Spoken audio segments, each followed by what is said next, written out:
नमस्कार। News been के लिए ये है चोखी बात। मैं हूं हिमांशु कुमार।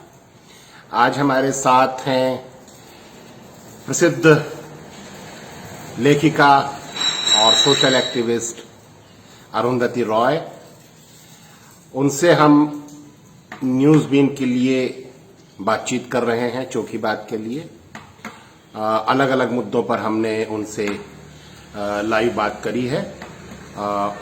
आपके लिए आज अरुंधति रॉय के साथ हमारी बातचीत पेश है। अरुंधति जी नमस्ते। नमस्ते हिमांशु जी। कैसे हैं आप? मैं ठीक हूं और उम्मीद करता हूं कि आप भी ठीक हैं। हालांकि माहौल ऐसा है कि जिसमें सब कोई खतरे में है।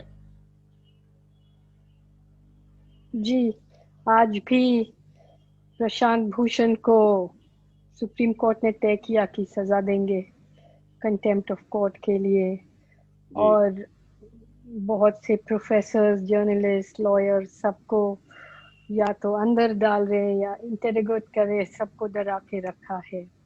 जी। तो ये क्या चल रहा है इस दंतेवाड़ा में दंतेवाड़ा में दंतेवाड़ा में ये कोई नई चीज नहीं है। ये हाँ। भी हमें मालूम है। जी। दिल्ली तक खैर, पहुंच गया पानी। हाँ, दंतेवाड़ा में तो जैसा आप जानती हैं कि यहाँ पर जो प्राकृतिक संसाधन हैं उन पर कब्जा करने के लिए यहाँ के जितनी भी आदिवासियों की जो भी वोकल लोग हैं उनको हत्या करना या उनको फर्जी केसेस में जेल में डालना, उनको डराना, ये सब चलता रहता है।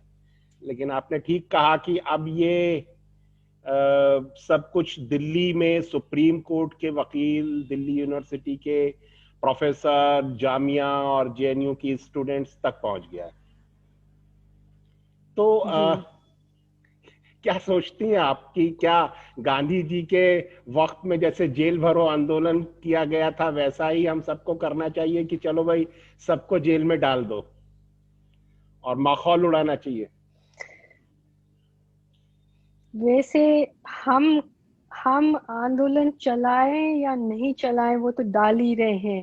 हम्म, अब ऐसा एक स्थिति आ गया है हम्म, जैसे मतलब अब तक सारे जो पॉलिटिकल पार्टीज थे जी उनको ये था कि जैसे ही इलेक्शन लड़ो वो जीतने के लिए लड़ते थे, जी लेकिन वो समझते थे कि एक विपक्ष भी होनी चाहिए, जी नहीं तो देश को डेमोक्रेसी नहीं कर सकते, कह सकते हैं।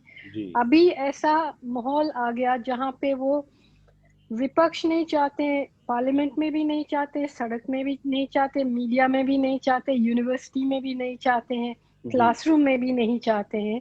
तो जी इसका मतलब टोटलिटेरियन जिसको कहते हैं, एक पूरा डिक्टेटरशिप जी बन गया जहां पे कोई भी डिसेंट, कोई भी विरोध नहीं कर सकते हैं। जी और जेल में डाल दिया, और जेल में कोई छोटा सा मतलब खिड़की या छेद से लाइट आ रहा है तो उसको भी बंद कर दो। हम्म यही हालत हुआ है अभी। हम्म तो हम इस देश को जैसे एक वन पार्टी डेमोक्रेसी कह सकते हैं, जिसमें डेमोक्रेसी नहीं हो सकता एक पार्टी का। जी स्टेट्स में थोड़ा बहुत चल रहा है, लेकिन सेंटर में अभी पूरा मशीनरी कैप्चर किया हुआ है। जी जी। तो क्या भविष्य देखती हैं आप इन इस सब के रहते हुए भारत का? क्या भारत एक नेशन स्टेट के रूप में एग्जिस्ट कर पाएगा ऐसे में, जबकि खासतौर से माइनॉरिटीज पर ऐसे अटैक हो रहे हैं? तो देश टूटेगा नहीं? देखिए, देश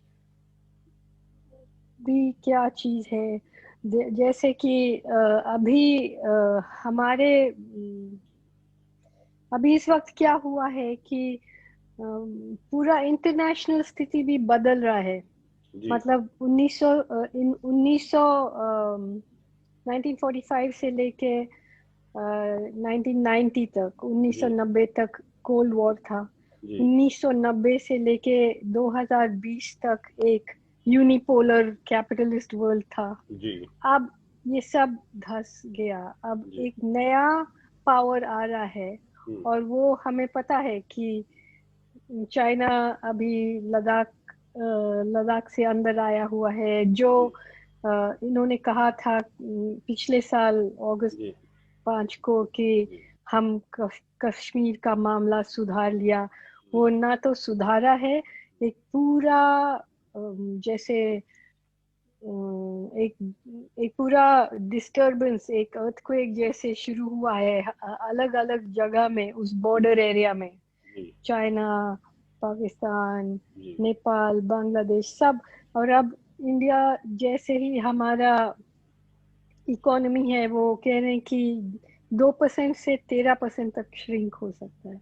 लेकिन इसी माहौल में एक पूरा सेना को खड़ा करना है वो पर्वत के ऊपर, जिसके लिए बहुत पैसा खर्चा करना पड़ेगा। तो जितना भी आप प्रोपेगेंडा करें, जितना भी इलेक्शन जीते, एक समय आता है जब आपका प्रोपेगेंडा रियलिटी से टक्कर लेगा जी। और वो समय आ रहा है अभी जी। तो हमें जेल में डाले ना डाले कोई फर्क नहीं पड़ता। ये जो स्थिति है, इतना बड़ा देश को संभालना, इतना बड़ा इकोनॉमिक क्राइसिस, इतना बड़ा पॉलिटिकल क्राइसिस, इतना बड़ा मिलिट्री क्राइसिस, जब पूरे दुनिया के बड़े बड़े देश हिल रहे हैं, हमें पीछे ले जा रहे हैं लोग जी। तो कैसे बच सकता है जी। हिस्ट्री में जो फांसीवाद था वो तब ध्वस्त हुआ जब हिटलर ने और मुसोलिनी ने दूसरे देशों पर हमला किया, युद्ध शुरू किया। भारत में भी चाइना बिल्कुल बॉर्डर पर जैसे खड़ा है। प्रधानमंत्री बार बार कह रहे हैं कि वो अंदर नहीं आया है और कोई 1 इंच भी अंदर नहीं आया है।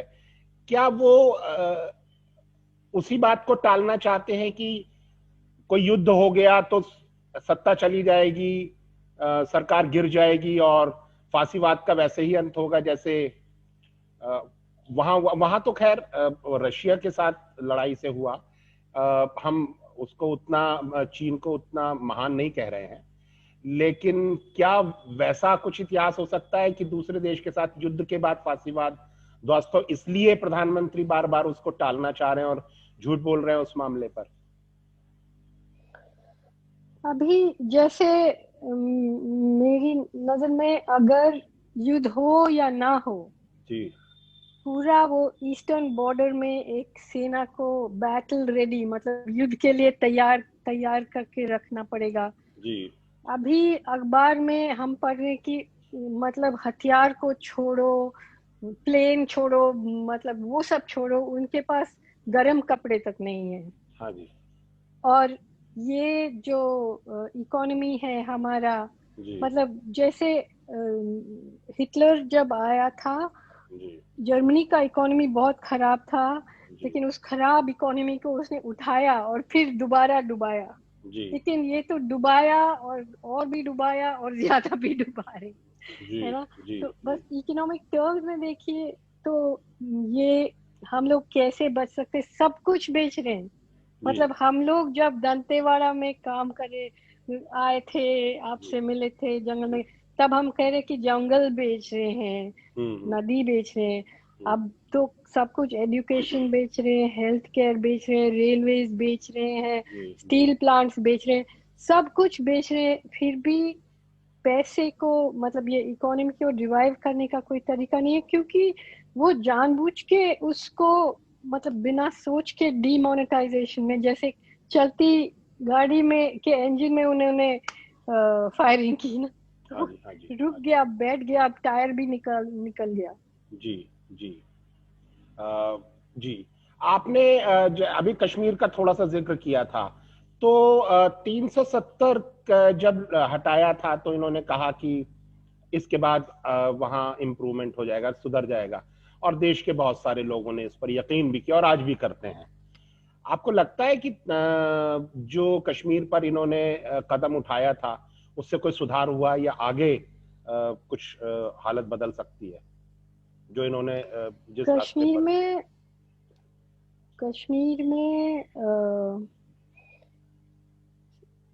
आज से 1 साल पहले 7 मिलियन लोग, मतलब 70 लाख लोगों को अपने अपने घर में बंद किया, फोन बंद किया, इंटरनेट बंद किया और फिर ये काम किया। जी हर 10 लोग के लिए एक सिपाही है वहां पे। जी और अब तक वो नहीं सुधार पाए हैं।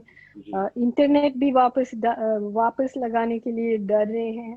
जी तो इतना बड़ा एक कौम को आप कैद करके सुधार नहीं सकते हैं, कोई नहीं सुधार सकते। ये जब अमेरिका इराक के ऊपर हमला किया, जब पूरा प्रॉपर जंग चला, बॉम्बिंग हुआ, तब भी उन्होंने इंटरनेट बंद नहीं किया। जी ये लीगली मुझे लगता है कि क्राइम अगेंस्ट ह्यूमैनिटी है। जी कश्मीर में जैसे पूरा पूरा भारत को उन्होंने कहा कि हम डिजिटल बनाएंगे, जी डिजिटल बना के आप डिजिटल बंद कर देते हैं। जी तो बिजनेस नहीं चल रहा है, स्कूल नहीं चल रहा है, टूरिज्म नहीं चल रहा है। जी मतलब ऐसा कैसे सुधार सकते हैं किसी को? जी जी। तो अभी क्या और लग रहा है अभी हाल? सुधारने की बात किया तो इसीलिए मैं कह रही हूँ कि जब लास्ट ईयर इस समय जब इन्होंने ये 370 को हटाया, जी उसी टाइम पार्लियामेंट में अमित शाह ने बोला कि अब हम पाकिस्तानी कश्मीर को भी कब्जा करेंगे, अक्साई चिन को भी कब्जा करेंगे। जी और इतनी इतनी बड़ी, इतनी मतलब स्ट्रॉन्ग बातें हाँ आप नहीं कर सकते हैं जब आप इस मोहल्ला का गुंडा नहीं है, गुंडा कोई और है। जी जी।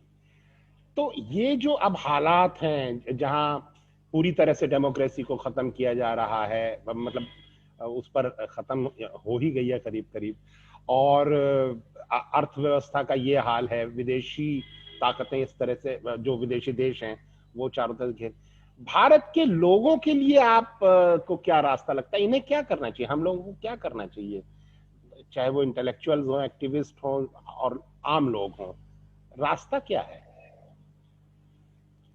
अभी एक बात ये है कि अभी जो अ, हम लोग बार बार ये नाची जर्मनी के जिक्र करते हैं, जी और उसका सबसे महत्वपूर्ण जो टूल था, जो हथियार था, वो उनका प्रोपेगेंडा था। जी और हमारे देश में भी यही चीज है कि लोगों को मतलब 24 घंटे ये प्रोपेगेंडा बार बार आ रहा है। हिंदू राष्ट्र बन गया, घृणा मुसलमानों के ऊपर, बाकी माइनॉरिटीज के ऊपर, जी दलितों के ऊपर अत्याचार, और फिर भी लोग उसमें उलझे हुए हैं, उसमें पकड़ा गया है। जी और उससे निकलना, लोगों जब तक लोग अपने आप सोच के नहीं निकलेंगे, तब जी तक आप और मैं कुछ नहीं कर सकते हैं। और ये बात तो सही है कि जितना मुझे सुनने में आया हम्म, कि 5 अगस्त को जब भूमि पूजन हुआ वहां जी पे जी अयोध्या में, जी इतना बड़ा जश्न नहीं हुआ जितना उम्मीद था, हाँ क्योंकि हाँ लोग टूटे हुए हैं, उनके जी पास नौकरी नहीं है, काम नहीं है, कुछ भी नहीं है। जी फिर भी विपक्ष नहीं है, मतलब जी जनता तैयार हो सकता है लेकिन विपक्ष है जी नहीं। जी और विपक्ष को खत्म किया गया है बहुत अलग अलग तरीके से। जी तो अभी मेरे ख्याल में हमारे आगे यही है कि एक सिचुएशन खड़ा हुआ है, जी और उस सिचुएशन से निकालने के लिए बहुत सोफिस्टिकेटेड दिमाग चाहिए। और ये लोग जिसके पास दिमाग है वो जेल में भरे हुए हैं, मतलब जेल यूनिवर्सिटी बन रहा है, वहां पे प्रोफेसर्स है, लॉयर्स है, जी एक्टिविस्ट है, जिसके पास थोड़ा भी दिमाग है उनको जेल में डाल रहे हैं। जी यूनिवर्सिटी तो पता नहीं कोई अखाड़ा जैसे बना रहे हैं। जी वहां पे सब एजुकेशन का सिस्टम खत्म करे, रिजर्वेशन खत्म करे, गरीबों को धकेल के बाहर निकाल रहे हैं। जो एजुकेशन था उसको इम्प्रूव करना चाहिए था बहुत। उसके वजह यहाँ पे एक करीब एक किस्म का ट्रेंड नौकर को बनाने वाला जी तैयारी है। जी इस पूरा जो पूंजीवाद का सिस्टम में जी कैसे आप एक अच्छा नौकर बन सकते हैं। जी जी।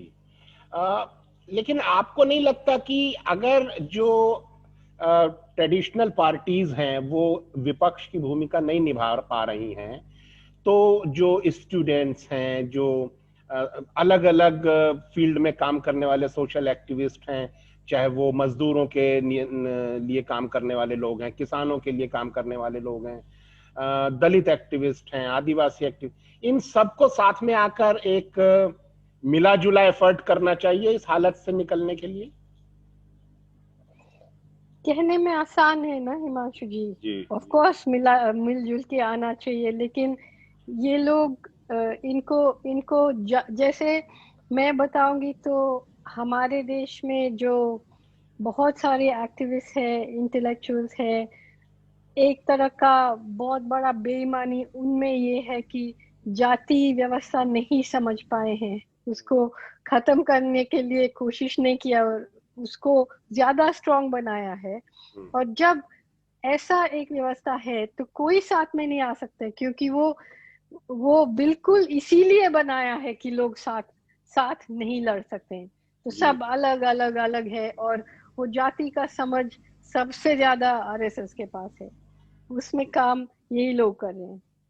तो जैसे माओ ने बोला था ना, पता नहीं हिंदी में कैसे कहेंगे, कि single spark can light a prairie fire, मतलब एक चिंगारी से पूरा मैदान जल सकता है। लेकिन हमारे यहाँ मैदान नहीं है, एक भूल, क्या कहते उसको, भूल भूल भुलाई। भुलैया, भूल भुलैया। हाँ, भूल भुलैया। तो बेचारा वो चिंगारी भी खो जाता है इसके जाति के भूल भुलैया में। अच्छा, इसी से जुड़ी बात है कि इस देश में मार्क्स को मानने वाले लोग हैं, अंबेडकर साहब को मानने वाले लोग हैं, कम्युनिस्ट हैं, भगत सिंह को मानने वाले लोग हैं और गांधी को मानने वाले लोग भी हैं। ये एक ऐसा दौर है जिसमें आज वो लोग सत्ता में हैं जिन्होंने गांधी की हत्या करी थी, लेकिन जो बाकी लोग हैं, चाहे वो बहुत सारे जो अंबेडकर साहब को मानते हैं वो भी गांधी की आलोचना करते हैं, जो कम्युनिस्ट भी अभी तक करते रहे, अभी थोड़ा कम हुआ है। हालांकि बहुत सारे अभी जो अम्बेडकराइट्स हैं वो भी गांधी को समझने लगे हैं, और ये बात भी आ रही है कि ये इस दौर में हमें आपस में नहीं लड़ना चाहिए। क्या स्ट्रेटेजिकली ये ठीक नहीं होगा कि ये कितना ठीक है कि ऐसे दौर में जबकि सबको हमें साथ में आना है और गांधी के हत्यारे सत्ता में हों, तो हम लोग आपस में अपने मतभेद भुला करके साथ में आकर के इस दौर से लड़ें? नहीं, देखिए, आलोचना करना कोई बुरी बात नहीं है। उसका जैसे कम्युनिस्ट लोग या जो भी टोटलिटेरियन लोग हैं, वो सोचते हैं कि आलोचना करना कोई बड़ा क्राइम है। वो कोई अपराध नहीं है, नहीं, क्योंकि नहीं। जब तक हम लोग अपना इतिहास को एक ईमानदारी से समझेंगे नहीं, तब तक कुछ नहीं होगा। मतलब हमारा फाउंडेशन में ही झूठ रहेगा। जैसे मुझे लगता है कि गांधी में बहुत सारा विजनरी चीजें थी, लेकिन बहुत सारा चीजें हैं जो ढका हुआ है और बहुत जरूरी है समझने के लिए। और अगर हम उसको नहीं समझ, हम बच्चे तो नहीं है ना कि ये खराब है, ये अच्छा है, इसको नहीं, इससे बात नहीं करो, ऐसा नहीं। हमें समझना चाहिए, हमें बात करना चाहिए, हमें इंटेलेक्चुअली, मतलब बेईमानी पैसे के बारे में सिर्फ नहीं होता है ना, बेईमानी बुद्धिजीवी लोग भी करते हैं और बहुत सालों से करते आया है, और इसीलिए हम इस स्थिति में हैं। क्योंकि जो अभी हम जैसे मार्क्स के एनालिसिस में, आप क्लास एनालिसिस में ये पूरा जो इकोनॉमिक सिस्टम है एक तरह से समझ सकते हैं, लेकिन इसके ऊपर आप जाति भी लगाओ तो देखो कि कौन से जात के लोग हैं जो कंट्रोल कर रहा है। जैसे हम लोग मेजॉरिटेरियनिज्म कहते रहते हैं, एक्चुअली मेजॉरिटेरियनिज्म नहीं है, क्योंकि दो बहुत छोटा जात जी बनिया और ब्राह्मण जी पूरा कब्जा कर रखा है सब चीज का, जी और फिर उसके ऊपर लपेटा हुआ है एक किस्म का मेजॉरिटी का कंबल। जी लेकिन कास्ट और क्लास दोनों समझना पड़ेगा हमें, जी नहीं तो आप दिल और दिमाग और सब कुछ एक साइड में होगा और हड्डी और स्केलेटल स्ट्रक्चर एक साइड में होगा, लेकिन पूरा बदन को एक साथ लाने के लिए जी एक तो हमें ईमानदारी से काम लेना चाहिए, और जी ईमानदारी से काम लेना कोई खराब चीज नहीं हाँ है, नहीं उसके ईमान बाद हमें एक साथ होना चाहिए। बेशक लेकिन जो बहुत डिस्टर्बिंग चीज है उसको ढकने से हाँ वो जो फाउंडेशन है कभी स्ट्रांग नहीं होगा। नहीं वो तो सवाल ही नहीं पैदा होता। आलोचना से तो कोई बचाव नहीं होना चाहिए और पूरी ईमानदारी से इतिहास को समझ करके हमें आगे बढ़ना चाहिए। बिल्कुल इस बात से तो आपकी लेकिन सहमत है। इसका मतलब गांधी जी को क्रिटिसाइज करना या ना क्रिटिसाइज करने से ये जो एकता है वो नहीं बनता है अभी, तो उससे आगे हो गया ना। जैसे जो जिन्होंने गांधी को हत्या किया जी वो भी अभी बड़े गांधी भक्त बन गए, यू नो। जी सो और जब भी उन्होंने हत्या किया तभी वो बोले थे कि मतलब बहुत सारी चीजें जो हम एक जैसे हैं और उनका जो डिफरेंसेस है और जिस वजह से उन्होंने हत्या किया वो हाँ अलग है। जी जी तो जी जी बिल्कुल। अरुंधति जी, अगर आप इजाजत दें तो थोड़ा सा हम उन मुद्दों पर, उन पहलुओं पर बात करना चाहेंगे जिन पहलुओं पर आपने शायद सार्वजनिक तौर पर ज्यादा बात नहीं करी है। आपके व्यक्तिगत जर्नी के बारे में अगर आप इजाजत दें तो थोड़ा सा आप बताएं हमारे दर्शकों को। आप कहाँ पैदा हुई, बचपन कहाँ गुजरा, कैसे गुजरा, माता पिता के बारे में थोड़ा। पैदा हुई थी मैं पैदा हुई थी मैं शिलोंग में। ओ वाह। जब वो तब अभी मेघालय में है लेकिन तब वो असम में थी। अच्छा। और मेरी माँ केरल की है, जी क्रिश्चियन है। जी और पिताजी बंगाल के। जी और वो पहले वो ब्रह्मो समाज के, शायद उनके परिवार ब्रह्मो समाज के थे, लेकिन बाद में वो भी क्रिश्चियन बन गया था। अच्छा। लेकिन दोनों मतलब 2 साल में अलग हो गए थे। जी तो मैंने अपना पिताजी को मतलब मेरे बचपन में नहीं देखा, मुझे मालूम ही नहीं था कि जी वो कौन है, कहाँ है, कुछ जी नहीं मालूम था। जी और मेरी माँ वापस केरला गई थी, और जी एक छोटा सा गांव है आईमनम, वहां में नदी के पास जी बड़ी हुई थी। मेरी माँ, मेरी नानी वहाँ एक छोटा सा फैक्ट्री चलाती थी जहाँ पे अचार बनाते थे। जी और जी तो अचार के फैक्ट्री में अच्छा। बड़ी हुई मैं। जी फिर मेरी माँ ने एक स्कूल शुरू किया, जी लेकिन वो क्रिश्चियन समूह जो था वहाँ पे जी बहुत ही कंजर्वेटिव थे। जी और वो बहुत मुझे और मेरे भाई को एक तरह से बाहर रखते थे, क्योंकि हमारे माँ ने डिवोर्स किया और अच्छा। समूह से बाहर शादी किया। जी तो वहाँ पे काफी काफी मुश्किल था।